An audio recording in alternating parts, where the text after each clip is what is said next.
10분 후면 더 복잡해질 거예요. 그 전에 그만하시죠. 군병원 복도였습니다. 양복을 입은 남자 3명이 바닥에 널브러져 있었어요. 하나같이 건장한 체격이었는데 전부 신음소리를 내며 꼼짝도 못하고 있었죠. 그리고 그 앞에 한 여자가 서 있었습니다. 낡은 청바지에 운동화 차림. 어디서나 볼 수 있는 평범한 모습이었어요. 그런데 이상하게도 그녀의 숨은 전혀 흐트러지지 않았습니다. 합의하려면 변호사 통해서 하세요. 여자가 차갑게 말했어요. 그녀는 주머니에서 전화기를 꺼내 어딘가에 전화를 걸었습니다. 삼촌, 나야? 병원으로 와줄 수 있어? 좀 복잡하게 됐어. 바로 그때였어요. 병원 입구 쪽에서 다급한 소리가 들려왔습니다. 사령관님 차량 도착! 의전 준비! 대체 저 평범해 보이는 여자는 누구일까요? 그리고 병실에는 누가 누워 있는 걸까요? 서울 외곽의 작은 사무실. 지연은 컴퓨터 앞에 앉아 보고서를 정리하고 있었습니다. 보안 컨설턴트. 기업의 보안 시스템을 점검하고 약점을 찾아내는 일을 했죠. 평범한 하루였습니다. 퇴근 후 집에 돌아와 샤워를 하고 침대에 일찍 누웠죠. 새벽 3시 전화벨이 울렸습니다. 지연은 잠결에 손을 뻗어 전화기를 집어들었어요. 화면에 뜬 번호를 보는 순간 온몸에 소름이 돋았습니다. 육군 37사단. 동생 준서가 있는 부대였어요. 여보세요? 한준서 일병 보호자 되십니까? 낯선 목소리가 들려왔습니다. 딱딱하고 사무적인 말투였어요. 동생분이 훈련 중 사고로 지금 국군수도병원 중환자실입니다. 순간 지연의 손에서 전화기가 미끄러질 뻔했어요. 머릿속이 하얗게 변했습니다. 심장이 미친 듯이 뛰기 시작했죠. 사고요? 어떤 사고요? 준서가 어떻게 된 거예요? 자세한 건 병원에서 설명드리겠습니다. 빨리 와주시기 바랍니다. 전화가 끊겼습니다. 지연은 멍하니 전화기를 바라봤어요. 손이 떨리고 있었습니다. 가슴 한가운데가 쿵 하고 내려앉았습니다. 준서, 밝고 건강했던 동생이었어요. 명문대 수석 입학에 학생회장까지 했던 자랑스러운 동생. 항상 웃는 얼굴로 누나한테 전화했었죠. 누나, 나 군대 잘 적응하고 있어. 걱정 마. 마지막 통화에서도 그렇게 말했었는데 지연은 벌떡 일어났습니다. 옷을 아무렇게나 걸치고 차키를 움켜쥐었어요. 현관문을 박차고 나가 주차장으로 뛰었습니다. 새벽 도로는 텅 비어 있었어요. 지연은 엑셀을 끝까지 밟았습니다. 속도계 바늘이 160km를 가리켰죠. 위험한 속도였지만 그런 건 신경 쓸 여유가 없었어요. 2시간 거리를 1시간 반 만에 도착했습니다. 국군수도병원 중환자실. 지연은 숨을 헐떡이며 복도를 달렸어요. 간호사에게 동생의 위치를 물었고 안내받은 곳으로 뛰어갔습니다. 유리창 너머로 준서가 보였어요. 온몸에 붕대가 감겨 있었어요. 호흡기가 입에 꽂혀 있었고 여러 대의 기계가 삑삑거리며 소리를 내고 있었죠. 얼굴은 멍투성이었고 눈은 힘없이 감겨 있었습니다. 준서야. 지연은 유리창에 손을 대었어요. 눈물이 주르륵 흘러내렸습니다. 가슴이 찢어지는 것 같았죠. 보호자분이시죠? 뒤에서 목소리가 들렸어요. 하얀 가운을 입은 의사였습니다.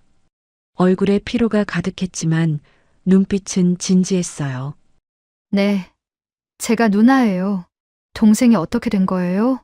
의사가 잠시 말을 멈췄습니다. 뭔가 말하기 어려운 표정이었어요. 갈비뼈 4대가 골절됐습니다. 비장도 파열됐고요. 뇌진탕 증세도 있어요. 지연은 숨이 막혔습니다. 훈련 중 사고라고 들었는데 어떤 훈련을 하다가 이렇게 된 거예요? 의사가 고개를 저었어요. 솔직히 말씀드리면 이건 사고가 아닙니다. 네. 상처 패턴을 보면요. 일방적으로 맞은 겁니다. 반복적으로 오랜 시간에 걸쳐서요. 지연의 눈이 커졌어요. 귀를 의심했습니다. 맞았다고요? 누구한테요? 그건 저희도 모릅니다. 하지만 확실한 건 이건 단순한 사고가 아니라는 겁니다. 지연은 다시 유리창 너머의 준서를 바라봤어요. 누가 내 동생을 이렇게 만들었지? 누가 감히? 지연은 중환자실 앞 복도 의자에 앉아 있었어요. 멍하니 바닥만 바라보고 있었죠. 저기 실례합니다. 조심스러운 목소리가 들렸습니다. 고개를 드니 젊은 병사가 서 있었어요. 군복 차림이었고 얼굴에는 두려움과 걱정이 뒤섞여 있었습니다. 준서 형 누나 맞으시죠? 전 같은 분대 이동희입니다. 아, 네, 안녕하세요. 동희는 주변을 두리번거렸어요. 누가 듣고 있지는 않은지 확인하는 것 같았죠. 그리고 주머니에서 뭔가를 꺼냈습니다. USB였어요. 이거 누나한테 드리려고요. 이게 뭔데요? 동희의 목소리가 떨렸습니다. 6개월 동안 준서 형이 당한 거 제가 몰래 녹음하고 기록한 거예요. 지연의 심장이 쿵 하고 내려앉았어요. 6개월이요? 동생이 그동안 계속 당했다는 거예요? 동희가 고개를 끄덕였습니다. 그의 눈에도 눈물이 맺혀 있었어요. 오성재 중위가 있어요. 그 사람이 계속 형을 괴롭혔어요. 동희는 조심스럽게 이야기를 시작했습니다. 오성재 중위, 준서의 직속 상관이었어요. 지방대 출신인 그는 유독 학력에 집착했다고 해요. 특히 명문대 나온 병사들을 싫어했죠. 스카이 나왔다고 잘난 척한다고. 군대에선 대학 따위 소용없다고. 맨날 그런 말 했어요. 처음에는 말로 시작했어요. 비꼬는 말, 무시하는 말, 깎아내리는 말. 그 다음엔 얼차려였죠. 다른 병사들은 안 하는 힘든 훈련을 준서만 시켰어요. 밤늦게까지 뜀걸음을 시키고 무거운 짐을 들고 산을 오르게 했죠. 그리고 구타가 시작됐습니다. 처음엔 밤에 몰래 때렸어요. 아무도 모르게요. 근데 나중엔 다른 병사들 앞에서도 때렸어요. 지연의 손이 부들부들 떨렸어요. 준서가 왜 참았어요? 왜 신고 안 했어요? 동희의 눈에서 눈물이 흘러내렸습니다. 형이 그러더라고요. 누나한테 걱정 끼치기 싫다고. 얼마 안 남았으니까 참겠다고. 그 말에 지연의 눈물이 터져버렸어요. 준서야, 바보야. 왜 혼자 참았어? 왜 누나한테 말 안 했어? 지연은 두 손으로 얼굴을 감싸며 울었습니다. 동생이 6개월 동안 얼마나 힘들었을지, 얼마나 무서웠을지 생각만 해도 가슴이 터질 것 같았죠. 한참을 울고 난 후 지연은 겨우 정신을 차렸어요. 동희가 아직 옆에 서 있었습니다. 뭔가 더 말하고 싶은 표정이었죠. 저기, 이상한 게 하나 더 있어요. 뭔데요? 동희가 목소리를 더 낮췄습니다. 오중이가 가끔 전화하는 걸 들었거든요. 어디 보고하는 것처럼요. 지연은 눈을 가늘게 떴어요. 뭐라고 하던데요? 한지연 동생 맞습니다. 시키신 대로 하고 있습니다. 이렇게요. 순간 지연의 온몸이 얼어붙었습니다. 내 이름을? 네, 분명히 한지연이라고 했어요. 지연의 머릿속이 빠르게 돌아가기 시작했어요. 이건 이상해. 단순한 가혹행위가 아니야. 오성재는 누군가의 지시를 받고 있어. 그리고 그 누군가는 나를 알고 있어. 내 동생을 노린 게 아니라 나를 노리고 동생을 건드린 거야. 지연은 천천히 일어났습니다. 누군지는 모르겠지만 반드시 찾아낼 거야. 그리고 반드시 대가를 치르게 해줄 거야. 오성재 뒤에 누가 있는 걸까요? 왜 지연을 노리는 걸까요? 지연은 USB를 꽉 쥐었습니다. 이제 시작이었어요. 동희가 떠난 후 지연은 중환자실 앞 복도에 홀로 앉아 있었어요. 손에 쥔 USB가 묵직하게 느껴졌습니다. 6개월간의 기록. 동생이 당한 모든 것들이 이 작은 기계 안에 들어 있었죠. 머릿속이 복잡했습니다. 오성재라는 중이, 그리고 그 뒤에 있는 누군가. 대체 왜 나를 노리는 걸까? 내가 뭘 했길래? 그때였어요. 복도 끝에서 발소리가 들려왔습니다. 하나가 아니었어요. 여러 명이 걸어오는 소리였죠. 지연이 고개를 들었습니다. 양복 차림의 남자 3명이 다가오고 있었어요. 하나같이 건장한 체격에 날카로운 눈빛을 하고 있었죠.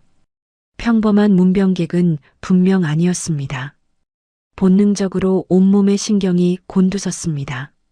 한지연 씨 맞으시죠? 맨 앞에 선 남자가 물었어요. 입꼬리가 살짝 올라가 있었지만 눈은 전혀 웃고 있지 않았습니다. 누구세요? 편하게 얘기 좀 하시죠. 남자가 지연 옆 의자에 스스럼 없이 앉았어요. 나머지 둘은 양옆에 서서 팔짱을 꼈죠. 마치 도망가지 못하게 막아선 것 같았습니다. 동생분 상태가 안 좋으시던데 남자가 혀를 끌끌 찼어요. 안 됐네요. 정말 안 됐어요. 근데 말이죠. 지금 와서 일 크게 만들 필요 있을까요? 남자가 품속에서 서류 봉투를 꺼냈습니다. 두툼한 갈색 봉투였어요. 여기 합의서랑 위로금이 들어있어요. 꽤 후한 조건이에요. 이 정도면 동생분 치료비는 물론이고 남는 것도 있을 거예요. 지연은 봉투를 내려다봤어요. 그리고 천천히 고개를 들어 남자를 바라봤습니다. 싫은데요? 남자의 미소가 살짝 굳었어요. 네? 싫다고요. 제 동생을 반죽음으로 만들어 놓고 돈으로 맡겠다고요? 지연의 목소리는 낮았지만 한 글자 한 글자에 서늘한 기운이 담겨 있었어요. 남자의 표정이 변했습니다. 가면처럼 유지하던 미소가 사라지고 차가운 눈빛이 드러났죠. 좋게 말할 때 들으세요, 한지연 씨. 안 들으면요? 그럼 좋게 안 끝나겠죠? 남자가 몸을 일으켰어요. 그리고 지연의 어깨에 손을 뻗었습니다. 바로 그 순간이었어요. 지연의 손이 번개처럼 움직였습니다. 퍽! 남자의 손목이 꺾였어요. 비명이 터져 나왔죠. 으악! 나머지 두 남자가 달려들었습니다. 주먹을 휘두르고 발을 걷어찼어요. 하지만 지연은 물 흐르듯 움직였어요. 첫 번째 주먹을 피하며 옆구리를 가격했습니다. 두 번째 남자의 발차기를 잡아채 뒤로 넘겼죠.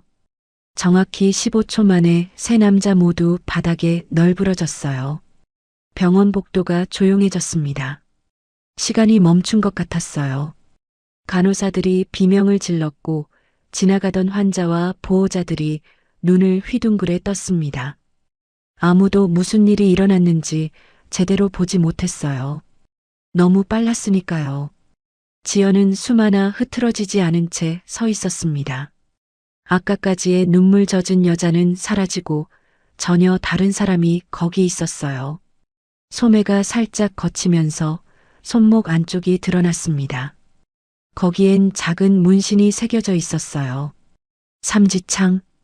바닥에 쓰러진 남자 하나가 그걸 보더니 얼굴이 하얗게 질렸습니다. 저거, UDT.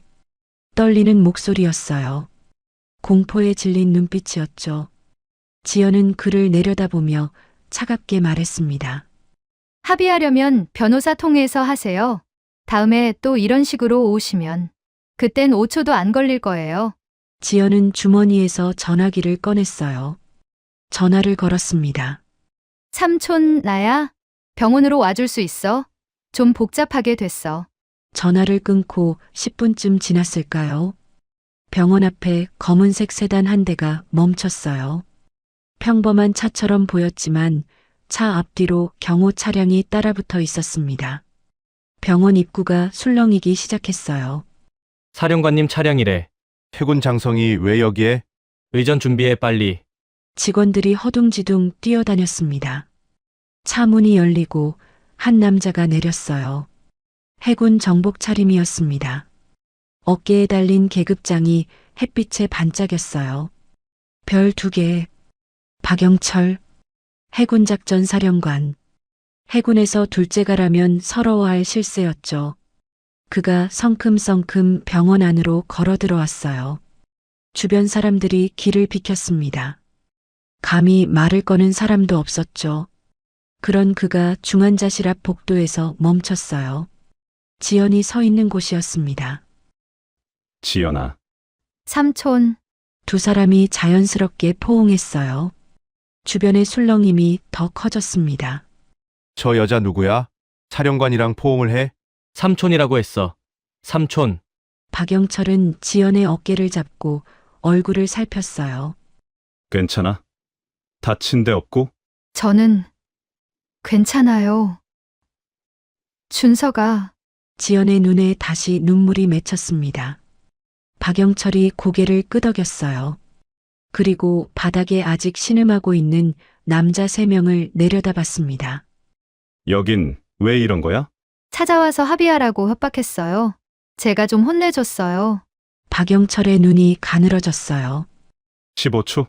네, 15초요. 박영철의 입가에 희미한 미소가 번졌습니다. 하지만 금방 사라졌어요. 상황이 웃을 때가 아니었으니까요. 지연은 품에서 USB를 꺼냈습니다. 삼촌 이것 좀 보세요. 같은 분데 병사가 줬어요. 준서가 6개월 동안 당한 기록이래요. 박영철이 USB를 받아들었어요. 표정이 점점 굳어졌습니다. 6개월. 이게 훈련 사고가 아니라 가혹행위란 말이지? 네, 그리고 더 이상한 게 있어요. 지연이 목소리를 낮췄어요. 가해자가 전화로 누군가한테 보고하는 걸 들었대요. 제 이름을 말하면서요. 박영철의 눈빛이 날카롭게 변했습니다. 네 이름을? 네, 한지연 동생 맞습니다. 시키신 대로 하고 있습니다라고 했대요. 잠시 침묵이 흘렀어요. 박영철의 얼굴에 여러 감정이 스쳐 지나갔습니다. 이거 단순한 가혹행위가 아니네. 저도 그렇게 생각해요. 누군가 저를 노리고 동생을 건드린 것 같아요. 박영철이 고개를 끄덕였어요. 그리고 주변을 둘러봤습니다.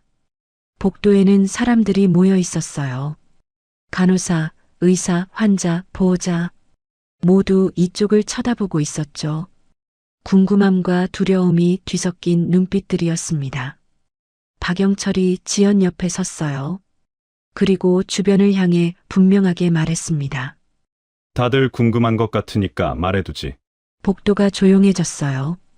이 사람은 한지연이야. 해군 특수전전단 UDT-SEAL 창설 이래 최초의 여성 정식 대원이지. 순간 복도가 얼어붙었습니다. 여자가? 진짜 UDT. 웅성거림이 퍼져나갔어요. 사람들의 눈이 휘둥그레졌습니다. UDT, 대한민국 해군 특수부대, 지옥의 훈련으로 유명한 곳이었죠. 수백 명이 지원해도 10명 남짓만 살아남는 극한의 과정. 남자들도 대부분 포기하는 그곳을 여자가 통과했다고요? 아까 그 움직임을 본 사람들은 고개를 끄덕였어요. 그래서 그랬구나. 15초 만에 3명을 제압했잖아. 진짜였어. 진짜 특수부대였어. 지연은 담담하게 서 있었습니다. 주변의 시선은 신경 쓰지 않는 듯 했어요. 지금 중요한 건 그게 아니었으니까요. 박영철이 헌병대에 연락을 넣었어요. 육군 관할이지만 협조 요청을 넣어볼게. 일단 가해자부터 잡아야 해. 바로 그때 지연의 전화기가 울렸습니다. 동이었어요. 누나, 큰일 났어요. 다급한 목소리가 쏟아져 나왔습니다. 왜? 무슨 일이야? 오성재 중위가 부대에서 도망쳤어요. 지연의 얼굴이 굳어졌어요. 도망? 언제? 1시간 전쯤이요. 누가 찾아와서 같이 나갔대요. 지금 아무도 못 찾고 있어요. 휴대폰도 꺼져 있고요.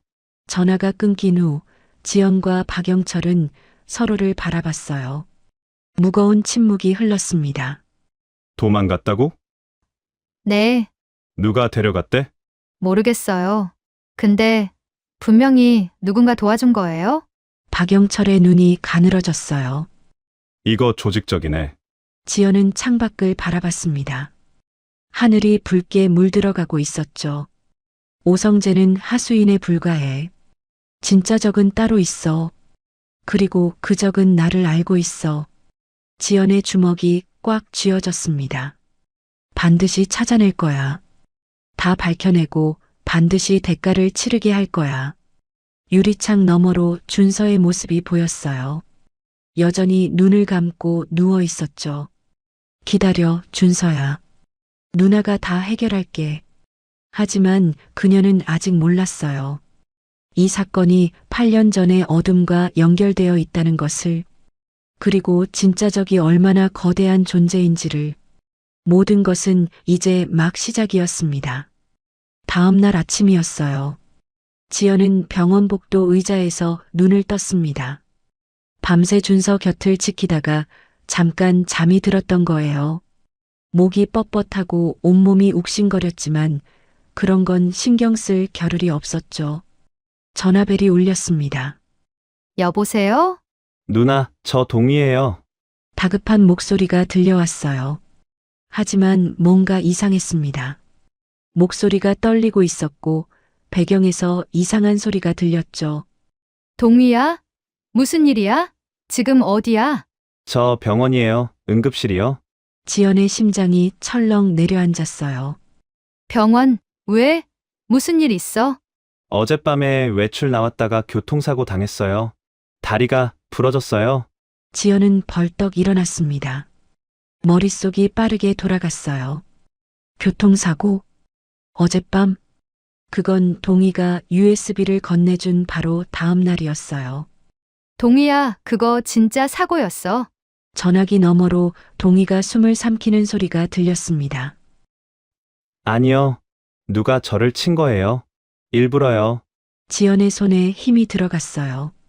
전화기를 쥔 손가락이 하얗게 변했습니다. 누나한테 USB 준 거 누가 봤나 봐요. 뭐? 도망가는 차 번호는 봤어요. 그리고 누나, 더 윗선이 있어요. 오성재 중위는 그냥 하수인이에요. 지연은 숨을 멈췄어요. 더 윗선. 누군데? 정확히는 몰라요. 근데 오중위가 전화할 때 대위님이라고 부르는 거 들었어요. 대위. 오성재보다 높은 계급이었어요. 오성재를 조종하는 누군가가 있다는 뜻이었죠. 동희야, 지금 어느 병원이야? 내가 갈게. 아니요. 누나, 오지 마세요. 저 괜찮아요. 근데 누나는 조심하세요. 그 사람들, 진짜 무서운 사람들이에요. 전화가 끊겼습니다. 지연은 멍하니 전화기를 바라봤어요.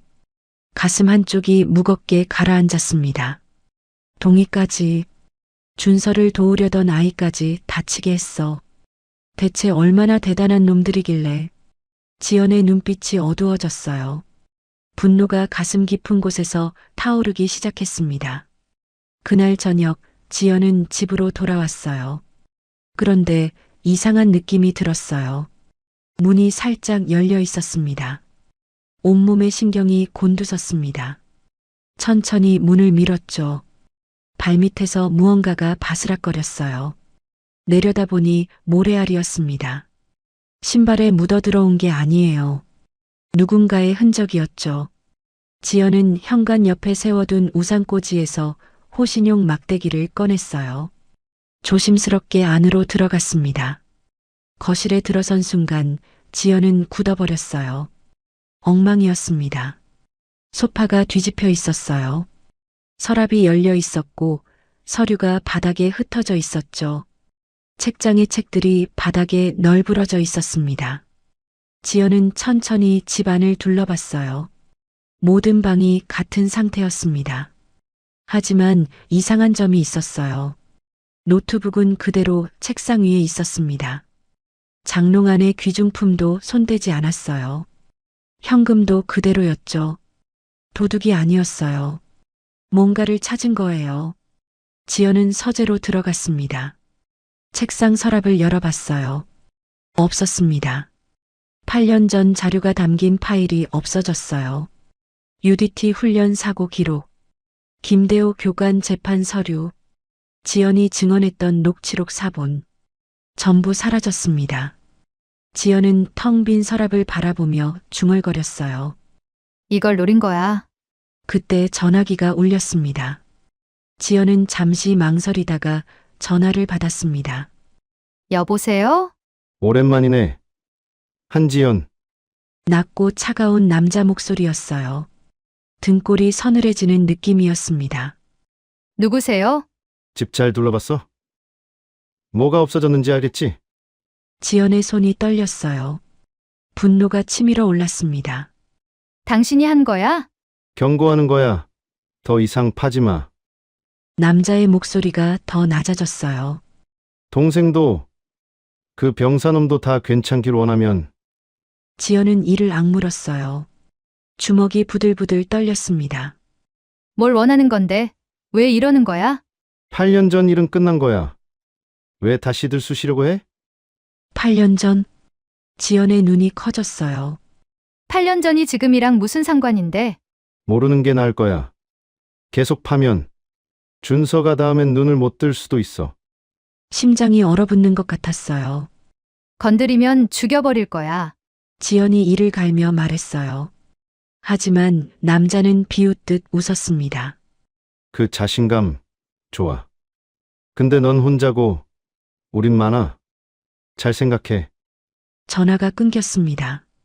지연은 전화기를 바라보다가 소파에 털썩 주저앉았어요. 다리에 힘이 풀렸습니다. 8년 전, 그때 대체 무슨 일이 있었던 걸까? 지연은 기억을 더듬었어요. 8년 전, 지연은 UDT 훈련 중이었습니다. 지옥 같은 훈련이었죠. 수백 명이 시작했지만 끝까지 남은 건 10명도 안 됐어요. 지연은 그 10명 중 하나였습니다. 그리고 유일한 여성이었죠. 그때 지연을 가르친 사람이 김대호 상사였어요. 엄격하지만 공정한 교관이었습니다. 지연이 여자라고 봐주지도 않았고 차별하지도 않았어요. 오직 실력으로만 평가했죠. 한지연 넌 될 놈이야. 훈련이 끝난 후 김대호 교관이 그렇게 말했었어요. 지연에게 그 말은 어떤 상장보다 값진 것이었습니다. 그런데 사고가 터졌어요. 폭발물 훈련 중에 장비가 터진 거예요. 대원 2명이 크게 다쳤습니다. 군 조사단이 왔어요. 그리고 결론을 내렸죠. 김대호 상사의 장비 검수 소홀. 하지만 그건 거짓말이었어요. 지연은 알고 있었습니다. 김대호 교관이 사고 전에 장비 문제를 보고했다는 것을, 하지만 위에서 무시했다는 것을 지연은 재판에서 증언했어요. 교관님은 잘못이 없다고, 장비 문제를 미리 알렸다고. 하지만 결과는 달라지지 않았습니다. 김대호 교관은 불명예 전역을 당했어요. 모든 책임을 뒤집어 쓰고 군을 떠나야 했죠. 그리고 나중에 지연은 충격적인 사실을 알게 됐어요. 재판장에 제출된 자신의 증언 녹취록이 완전히 다른 내용으로 바뀌어 있었던 거예요. 누군가 조작한 거였습니다. 지연은 박영철에게 전화를 걸었어요. 삼촌 8년 전 일 기억나요? 전화기 너머로 박영철이 숨을 삼키는 소리가 들렸습니다. 김대호 상사일? 네, 그때 일이 지금이랑 연결된 것 같아요. 무슨 소리야? 방금 협박 전화가 왔어요. 8년 전 일을 들쑤시지 말래요? 그리고 집에 누가 들어와서 그때 자료를 다 가져갔어요. 전화기 너머로 긴 침묵이 흘렀습니다. 삼촌, 교관님 지금 어디 계세요? 연락되세요? 그게 말이야. 박영철의 목소리가 무거워졌어요. 대호가 얼마 전에 나한테 연락했어. 중요한 얘기가 있다고. 근데 만나기로 한 날 갑자기 연락이 끊겼어. 지연의 심장이 빠르게 뛰기 시작했어요. 연락이 끊겼다고요? 전화도 안 받고 집에도 없어. 뭔가 심상치 않았습니다. 교관님 마지막 주소 알아요? 부산 외곽에 작은 집을 얻어서 살고 있었어. 주소 보내줄게. 다음 날 지연은 부산으로 내려갔어요. 4시간을 달려서 도착한 곳은 한적한 시골 마을이었습니다. 낡은 주택들이 모여 있는 곳이었죠. 김대호 교관의 집은 골목 끝에 있었어요. 지연은 대문 앞에 섰습니다. 초인종을 눌렀어요. 대답이 없었죠. 교관님, 저 한지연이에요. 여전히 대답이 없었습니다. 지연은 대문을 밀었어요. 잠겨 있지 않았습니다. 안으로 들어갔죠. 현관문도 열려 있었어요. 불안한 마음으로 안에 들어섰습니다. 거실이 엉망이었습니다. 지연의 집과 똑같았어요. 가구가 뒤집혀 있고 서랍이 열려 있고 서류가 흩어져 있었죠. 하지만 사람은 없었습니다. 급하게 떠난 흔적이 있었어요. 옷가지 몇 개가 사라져 있었고 세면도구도 없었죠. 김대호 교관은 누군가에게 쫓기다가 도망친 게 분명했어요. 지연은 집안을 샅샅이 뒤졌습니다. 혹시 뭔가 남겨두지 않았을까 해서요. 책상 밑을 살펴보던 중 뭔가가 손에 잡혔어요. 작은 쪽지였습니다. 테이프로 책상 밑에 붙여놓은 거였죠. 지연은 쪽지를 펼쳤어요. 지연아, 미안하다. 네가 찾으면 위험해진다. 진실은 장태영에게 있다. 그리고 서명, 대호. 지연은 쪽지를 쥔 채 한동안 움직이지 못했어요. 장태영, 그 이름을 알고 있었습니다. 8년 전 UDT 부대장이었어요. 지금은 군을 떠나 방산업체를 운영하고 있죠. 태영 디펜스? 대한민국 최대 방산업체 중 하나였습니다. 서울로 돌아온 지연에게 박영철이 전화를 걸어왔어요. 오성재를 조종한 사람 찾았어. 지연의 눈이 번뜩였습니다. 누구예요? 최민수 대위 육군 소속이야. 최민수요? 그런데 더 중요한 게 있어. 이 사람, 장태영 회장의 사위야. 순간 지연의 머릿속에서 모든 퍼즐 조각이 맞춰졌어요. 8년 전 사고, 김대호 교관의 억울한 누명, 조작된 증거, 그리고 지금 동생에게 벌어진 일, 모든 게 하나로 연결되어 있었습니다.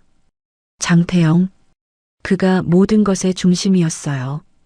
지연의 눈에 불꽃이 타올랐어요. 전쟁이 시작되려 하고 있었습니다. 다음 날 오후였어요. 지연은 박영철과 함께 대책을 논의하고 있었습니다. 증거를 어떻게 모을지, 장태영을 어떻게 무너뜨릴지 머리를 맞대고 있었죠. 그때 지연의 전화기가 울렸어요. 모르는 번호였습니다. 하지만 지연은 직감적으로 알았어요. 누구인지. 여보세요? 잊어버렸어? 상처받네. 익숙한 목소리가 들려왔어요. 아니, 익숙하다기보다는 기억 속 어딘가에 묻혀있던 목소리였습니다. 나 최민수야. 5년 만이지? 최민수. 그 이름을 듣는 순간 5년 전의 기억이 떠올랐습니다. 5년 전이었어요. 해군과 육군의 합동 훈련이 있었습니다. 각 군의 정예부대가 모여서 실력을 겨루는 자리였죠. 지연은 UDT 대표로 참가했어요. 그때 최민수가 다가왔습니다. 육군 특수부대 소속이었죠. 건장한 체격에 자신만만한 표정을 하고 있었어요. 야, 너가 그 여자 UDT라며? 비웃는 말투였어요. 여자가 감히 특수부대? 웃기지 마. 주변 병사들이 웅성거렸습니다. 민수는 그 시선을 즐기는 것 같았어요. 나랑 대련 한번 해볼래? 여자가 얼마나 하나 보게. 지연은 가만히 그를 바라봤어요. 싫은데요? 뭐? 겁나서 그래? 시간 낭비거든요. 민수의 얼굴이 붉어졌어요. 주변에서 웃음이 터져 나왔죠. 이 인연이. 민수가 달려들었습니다. 30초. 정확히 30초 만에 민수는 바닥에 널브러졌어요. 얼굴이 모래투성이가 되었고 팔이 꺾인 채로 신음하고 있었죠. 지연은 담담하게 말했어요. 시간 낭비라고 했잖아요. 그 후로 민수는 여자한테 진 남자라는 낙인이 찍혔습니다. 동료들의 비웃음, 상관의 눈총, 예정됐던 진급도 탈락했죠. 민수의 인생이 꼬이기 시작한 건 그때부터였어요. 전화기 너머로 민수의 목소리가 들려왔습니다. 5년 동안 기다렸어. 네가 아끼는 게 생길 때까지 목소리에 도끼가 서려 있었어요. 동생이 있더라고? 귀여운 동생. 누나한테 걱정 끼치기 싫어서 참았대. 안 됐지? 지연의 손에 힘이 들어갔어요. 전화기가 부서질 것 같았습니다. 네가 한 거야? 준서한 짓 전부 네가 시킨 거야? 오성재. 그 바보? 내가 좀 도와줬지? 뭐, 쉬웠어? 학력 콤플렉스 있는 놈한테 명문대 출신 병사 하나 맡기면 알아서 하더라고. 지연은 이를 악물었어요. 분노가 온몸을 태우는 것 같았습니다. 지금 당장 나와. 내 손으로 직접 끝내줄게. 민수가 비웃었어요. 성격 급하긴. 근데 말이야. 나 혼자 한 거 아니야. 알지? 장태영. 오, 똑똑하네. 맞아. 장인어른이 시키셨어. 8년 전 일 다시 들쑤시면 안 되니까.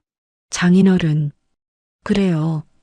민수는 장태영의 사위였죠. 몰락한 군인이 어떻게 재기했나 했더니 권력에 빌붙은 거였어요.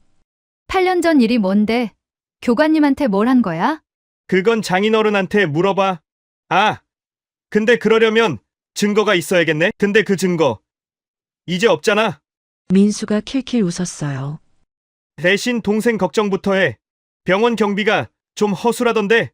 순간 지연의 심장이 멈추는 것 같았어요. 뭐라고? 지금쯤 재밌는 일이 벌어지고 있을걸? 전화가 끊겼습니다. 지연은 미친 듯이 달렸어요. 주차장으로 뛰어가 차에 올라탔습니다. 시동을 걸고 악셀을 밟았죠. 차에서 뛰어내리자마자 달리기 시작했어요. 중환자실 복도가 보였어요. 어수선했습니다. 간호사들이 뛰어다니고 있었어요. 경비원들이 소리 지르고 있었죠. 환자 보호자들이 웅성거리고 있었습니다. 지연의 심장이 쿵쿵 뛰었어요. 최악의 상상이 머릿속을 스쳐 지나갔습니다. 준서 병실로 달려갔어요. 문이 열려 있었습니다. 안으로 뛰어들어갔죠. 박영철이 서 있었습니다. 그의 발밑에 남자 2명이 쓰러져 있었어요. 검은 옷을 입은 남자들이었죠. 손에는 흉기를 들고 있었습니다. 그리고 준서는 무사했어요. 여전히 눈을 감고 누워 있었지만 다친 곳은 없었습니다. 삼촌. 지연의 다리에서 힘이 빠졌어요. 바닥에 주저앉았습니다. 내가 먼저 왔어. 경호원들이 잡았어. 박영철이 지연에게 다가왔어요. 어깨에 손을 얹었죠. 괜찮아, 준서, 괜찮아. 지연의 눈에서 눈물이 흘러내렸습니다. 안도와 분노가 뒤섞인 눈물이었어요. 목소리가 떨렸어요. 하마터면 준서를. 박영철이 지연을 일으켜 세웠습니다. 이제 가만히 있으면 안 돼. 먼저 움직여야 해. 병원 휴게실로 자리를 옮겼어요. 박영철이 진지한 표정으로 말했습니다. 기자회견을 열자 모든 걸 공개하는 거야. 지연은 고개를 저었어요. 증거가 부족해요. 서류도 뺏겼고. 녹음 파일도 오성재를 잡아야 쓸 수 있어요. 그래도 먼저 움직여야 해. 방어만 하다간 계속 당해. 머릿속으로 생각을 정리했습니다. 김대호 교관. 교관님이라면 뭔가 남겼을 거예요. 그분 성격에 아무것도 안 남겼을 리가 없어요. 쪽지가 떠올랐어요. 진실은 장태영에게 있다. 교관님은 뭔가를 알고 계셨어요. 그래서 도망친 거예요. 증거를 지키려고. 교관님을 찾아야 해요. 살아계시다면 분명 증거를 가지고 계실 거예요. 이틀이 지났어요. 지연은 김대호 교관의 행방을 추적하고 있었습니다. 하지만 쉽지 않았어요. 마치 연기처럼 사라진 것 같았죠. 그날 저녁 집 앞에 택배 하나가 놓여 있었어요. 발신자가 없었습니다. 지연은 조심스럽게 상자를 열었어요. 안에는 USB 하나와 쪽지가 들어 있었습니다. 손이 떨렸어요. 직감적으로 알았습니다. 누가 보낸 건지. 쪽지를 펼쳤어요. 지연아, 8년간 모은 거다. 이걸로 끝내거라. 글씨가 흐려져 있었어요. 마치 쓰는 사람의 손이 떨렸던 것처럼. 미안하다. 그리고 고맙다. 네가 제자라서 자랑스럽다. 그리고 서명. 대호. 지연의 눈에서 눈물이 쏟아져 내렸어요. 8년 동안 혼자서 증거를 모으고 계셨던 거예요. 언젠가 진실을 밝힐 나를 위해서. 그리고 그 증거를 저한테 보내신 거였죠. 지연은 USB를 노트북에 꽂았어요. 수백 개의 파일이 나타났습니다. 장비 납품 기록, 장태영과 업체 간의 뒷거래 문서, 조작된 증거 원본, 그리고 결정적인 것, 지연의 증언 녹취록이었어요. 원본과 조작본이 나란히 있었습니다. 원본에서 지연은 분명히 말했어요. 교관님은 사고 전에 장비 문제를 보고하셨습니다. 하지만 조작본에서는 이렇게 바뀌어 있었죠. 교관님이 장비 검수를 소홀히 한 것으로 알고 있습니다. 완전히 반대 내용이었어요. 누군가 지연의 목소리까지 조작한 거였습니다. 지연은 주먹을 꽉 쥐었어요. 이거면 장태영을 잡을 수 있어. 박영철에게 전화를 걸었습니다. 삼촌 증거 찾았어요. 기자회견 준비해주세요. 모든 준비가 끝났어요. 내일이면 기자회견이었습니다. 드디어 진실을 밝힐 수 있게 됐어요. 8년간 혼자 짊어지셨던 그 무게, 이제 제가 덜어드릴게요. 그리고 준서야, 누나가 반드시 지켜줄게. 기자회견 전날 밤이었어요. 지연은 준비한 자료를 마지막으로 점검하고 있었습니다.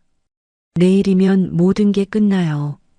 8년간 숨겨졌던 진실이 세상에 드러나는 거죠. 그때 전화벨이 울렸어요. 모르는 번호였습니다. 하지만 지연은 직감적으로 알았어요. 누구인지. 여보세요? 마지막 기회를 주는 거야. 낮고 차가운 목소리가 들려왔어요. 장태영이었습니다. 내일 기자회견 취소해. 지연은 코웃음을 쳤어요. 싫은데요? 후회할 거야. 장태영의 목소리가 더 낮아졌습니다. 내 동생, 아직 의식 못 찾았지? 병원 보안이 얼마나 허술한지 알잖아.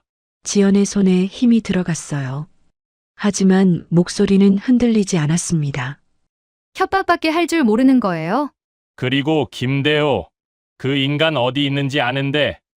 순간 지연의 심장이 멈추는 것 같았어요. 교관님한테 뭔 짓을 한 거예요? 선택해.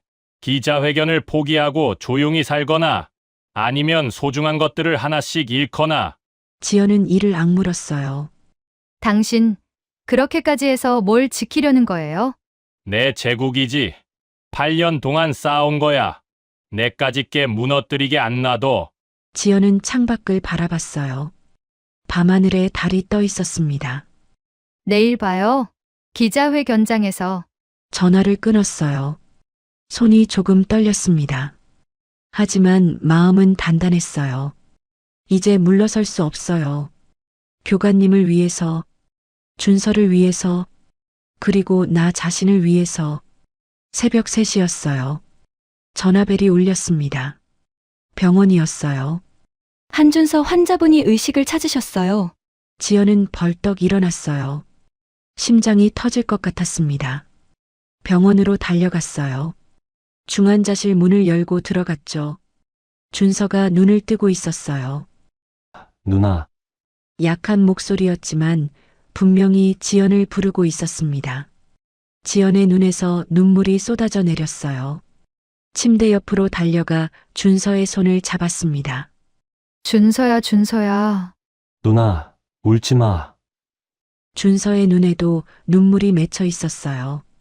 미안해, 누나한테 말 못했어. 바보야, 왜 혼자 참았어, 왜? 남매는 서로를 안고 한참 동안 울었어요. 얼마나 시간이 흘렀을까요? 준서가 조심스럽게 입을 열었습니다. 누나, 그 사람들. 계속 누나 얘기했어. 지연이 눈물을 닦으며 물었어요. 뭐라고 하던데? 네 누나 때문이라고. 누나가 잘못해서 네가 당하는 거라고. 지연의 가슴이 찢어지는 것 같았어요. 준서야, 미안해. 다 누나 때문이야. 아니야. 준서가 고개를 저었어요. 눈빛이 단단해졌습니다. 나도 증언할게. 내가 당한 거 다 말할게. 누나 혼자 싸우게 안 놔둬. 지연은 동생의 얼굴을 바라봤어요. 더 이상 어린 동생이 아니었습니다. 고마워, 준서야. 오후 2시 국방부 브리핑룸. 200명이 넘는 기자들이 모여 있었어요. 카메라 플래시가 쉴 새 없이 터졌습니다. 지연이 마이크 앞에 섰어요. 모든 시선이 그녀에게 집중됐죠. 안녕하세요. 저는 해군 특수전전단 UDTSEAL 출신 한지연입니다. 브리핑룸이 술렁였어요. UDT 여성 대원. 그것만으로도 화제였죠. 오늘 8년간 숨겨진 진실을 말씀드리려고 합니다. 화면에 자료가 나타났어요. 장비 납품 기록, 뒷거래 문서, 조작된 증거 원본. 8년 전 훈련 중 폭발 사고가 있었습니다. 당시 김대호 교관님이 모든 책임을 뒤집었었죠. 하지만 진짜 범인은 따로 있었습니다. 기자들이 펜을 움직이기 시작했어요. 진짜 범인은 장태영. 현재 태영 디펜스 회장입니다. 브리핑룸이 술렁였습니다. 웅성거림이 커졌어요. 그는 불량 장비를 납품하고 그 사실을 숨기기 위해 증거를 조작했습니다. 제 증언 녹취록도 완전히 다른 내용으로 바꿔치기 했죠. 화면에 2개의 음성 파일이 나타났어요. 원본과 조작본. 원본이 재생됐습니다. 교관님은 사고 전에 장비 문제를 보고하셨습니다. 그리고 조작본. 교관님이 장비 검수를 소홀히 한 것으로 알고 있습니다. 브리핑룸이 얼어붙었어요. 충격에 빠진 표정들이 보였습니다. 바로 그때 문이 벌컥 열렸어요. 장태영이 들어왔습니다. 얼굴이 불그락푸르락했어요. 거짓말이야. 이 여자가 날 모함하는 거야. 하지만 그 뒤로 검은 양복을 입은 사람들이 따라 들어왔어요. 검찰 특수부였습니다. 장태영 회장님, 방산비리, 증거인멸, 상해교사 혐의로 긴급 체포합니다. 장태영의 얼굴이 하얗게 질렸어요. 이럴 수 없어. 난 태영 그룹 회장이야. 내가 누군지 알아? 회장이든 뭐든 법 앞에선 똑같습니다. 수갑이 채워졌어요. 끌려가면서 장태영이 지연을 노려봤습니다. 두고 봐. 이게 끝이 아니야. 지연은 담담하게 대답했어요. 내 끝이 아니에요. 이제 시작입니다. 한 달 후, 김대호 교관의 명예가 회복됐어요. 8년 전 불명예 전역이 취소됐고 국가로부터 공식 사과와 보상을 받았습니다. 작은 카페에서 지연과 대호가 마주 앉았어요. 교관님, 지연아, 두 사람은 잠시 말없이 서로를 바라봤어요. 고생했다. 대호가 먼저 입을 열었어요.